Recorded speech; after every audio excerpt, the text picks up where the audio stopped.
Hi guys, welcome back to my channel. If you are joining me for the very first time, I do videos about international students, travel opportunities and immigration.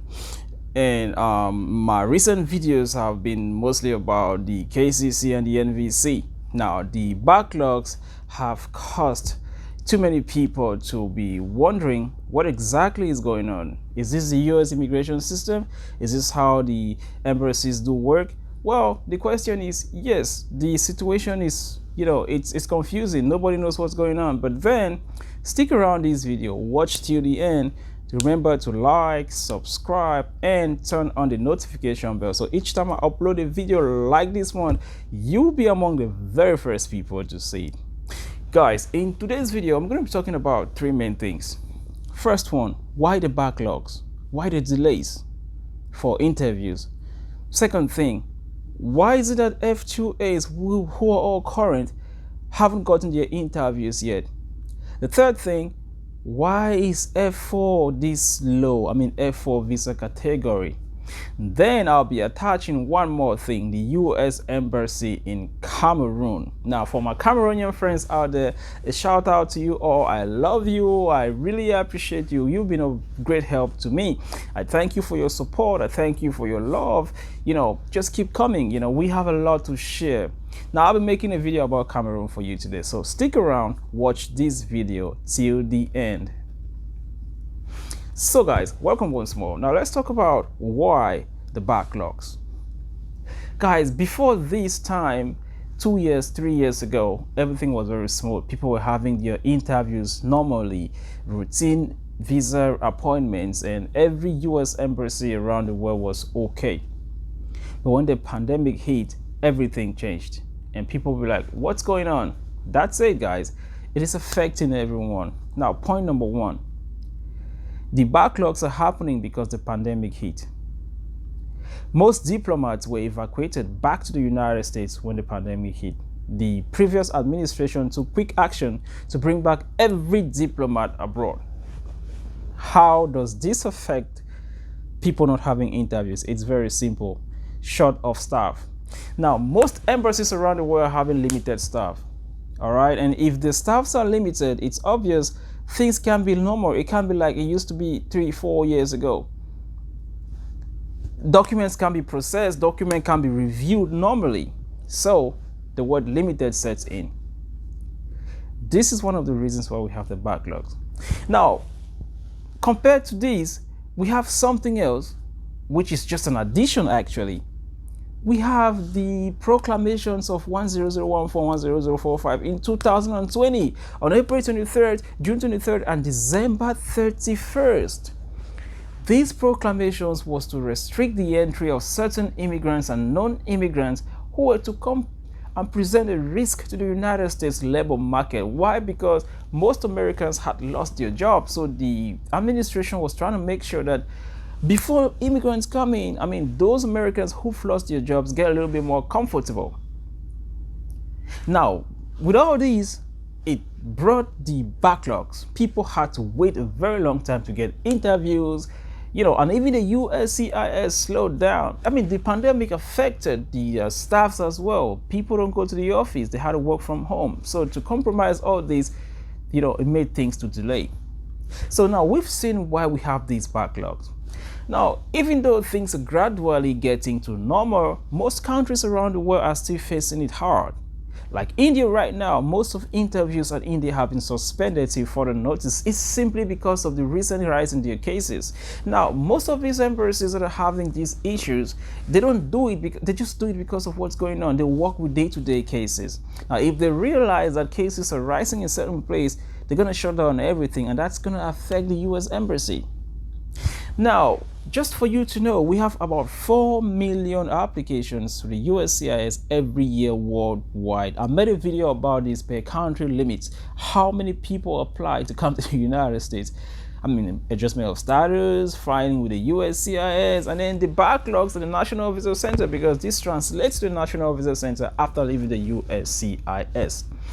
Guys, I think at this point we now know why we have the backlogs. Now, after the backlogs, back in the United States, The United States is trying to set a standard worldwide. They're trying to make sure that their diplomats are safe, the citizens around the world are safe. And by so doing, it applies to everyone. Wherever the citizens are found, there should be safety. Social distancing, the precaution, the safety measures in place brought by COVID-19. All these are the things that are put in place to make sure that everybody is safe, everyone is fine. Now, number 2, F2A. Now, if you check on the visa bulletin, you would see that all F2A categories are current at this time. I mean, they've been current for like 3 months, they've been current for like 4 months. The question is, hey, my case was current, I became documentally qualified, my case is F2A. Why am I not having an interview? What's going on? That's it. The pandemic, that's what's going on. I mean, the USCIS, the National Officer Center, Department of State, they got you covered. They have everything in place. But they can't just let people into the embassies. They can't just let too many diplomats being around. They can't just let things go like normal because they're trying to keep everybody safe. F2A categories have been very current. I mean, they have been current, for months. 2019, 2020, 2020. Nobody has gotten an interview yet. But the guarantee is most of these people who documentary qualify are going to be having interviews this month. That's an assurance. Why? Now, when you watch my video yesterday talking about prioritizing some immigrant visas, now these immigrant visas that will be prioritized, there is F2A inclusive. We go to tier 4, immigrants, family preference. F2A is inclusive. And you have to understand, for the F2 visas, F2A is faster than F2B. Number 3, why is F4 taking a very long time? Well, you got to know this. I made a video about processing times for various I-130 petitions. F4 is the longest preference family visa for, application on wait times. It goes to 10 years up to 14 years for some cases. It is the way it is. Now, but the question is, okay, fine. My priority is 2005. And I became documentally qualified 6 months ago. What's going on? The pandemic, limited staff, social distancing. There are no routine visa interviews like before. It's all limited at this time. So now let's take an example. Office A had 10 staffs last year. They processed 20 applications in a week. This year, Office A has 5 staffs, and then they have 40 applications. Do the math. Let's talk about the next thing, Cameroon Embassy. Now, the U.S. Embassy in Cameroon has got F2As, F1, F3, F4 going on. Now, like I'm just saying, immigrant visa processing started in February, as in February 25th. Now, for those of you who've been asking me, my Cameroon friend, shout out to you, I love you. You've been asking me, hey, what's going on, James? Cameroon, yeah, processing in Cameroon is going on. It is actually going on almost at full capacity because the number of cases there are really low. But hey, interviews are not coming. Yeah, they're not coming. It is the way it is. The pandemic, limited staff too as well.